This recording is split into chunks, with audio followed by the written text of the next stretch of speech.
السلام علیکم ناظرین، آج کی اقوال: اس آدمی کی عزت کرو جو تمہاری عزت تمہاری غیر موجودگی میں کرے۔ جن کو میری قدر نہیں، اب مجھے ان کی فکر نہیں۔ لباس قیمتی ہو یا سستا، کردار کو نہیں چھپا سکتا۔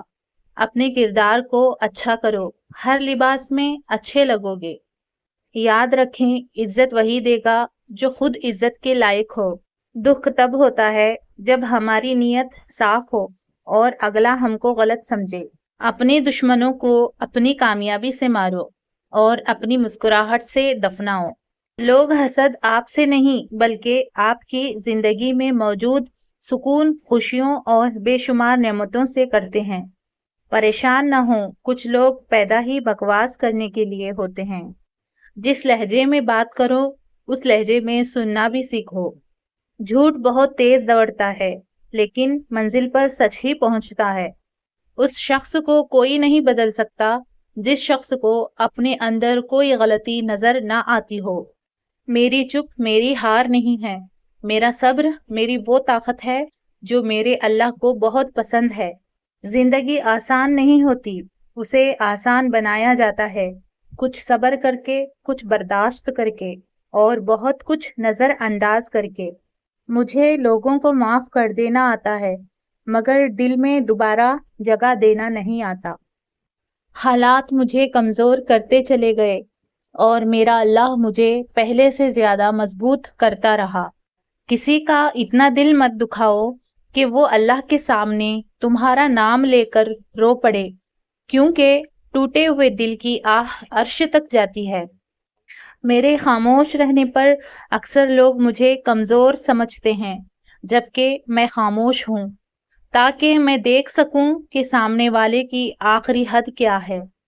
کبھی کبھی اچھا لگتا ہے سب جان کر انجان بننا، چپ رہ کر سامنے والے کی چالاکیاں دیکھنا کہ وہ ہمیں بے وقوف بنانے کے لیے کہاں تک جا سکتا ہے۔ ہمارا اچھا ہونا کوئی مطلب نہیں رکھتا، لوگ اپنے حساب سے ہی چلتے ہیں۔ ہر انسان اپنی زبان کے پیچھے چھپا ہوا ہے، اگر اسے سمجھنا ہے تو اسے بولنے دو۔ ماں سب کی جگہ لے سکتی ہے لیکن ماں کی جگہ کوئی نہیں لے سکتا۔ جھانکنے کی بہترین جگہ اپنا گریبان اور رہنے کی صحیح جگہ اپنی اوقات ہے۔ چہرے اجنبی ہو جائیں تو انسان کو اتنا فرق نہیں پڑتا، لیکن جب لہجے اجنبی ہو جائیں تو بہت تکلیف دیتے ہیں۔ جب تک تیرا غرور اور غصہ باقی ہے، اپنے آپ کو نیک لوگوں میں شمار مت کر۔ چھوٹی سی زندگی نے بڑا سبق دیا، رشتہ سب سے رکھو لیکن امید کسی سے نہیں۔ 4 خطرناک قتل: زیادہ سوچنے سے خوشیوں کا قتل ہوتا ہے، خوف کی وجہ سے حوصلے کا قتل، جھوٹ بولنے سے اعتماد کا قتل اور شک کرنے سے رشتوں کا قتل ہوتا ہے۔ وقت گہرے سمندر میں گھرا ہوا موتی ہے جس کا دوبارہ ملنا ناممکن ہے۔ ایک حد کے بعد انسان سب کچھ چھوڑ دیتا ہے، روٹھنا، منانا، شکایت کرنا، گلے شکوے، اور پھر دل ایسا ہو جاتا ہے کہ کوئی بات کرے تو ٹھیک، نہ کرے تو بھی ٹھیک۔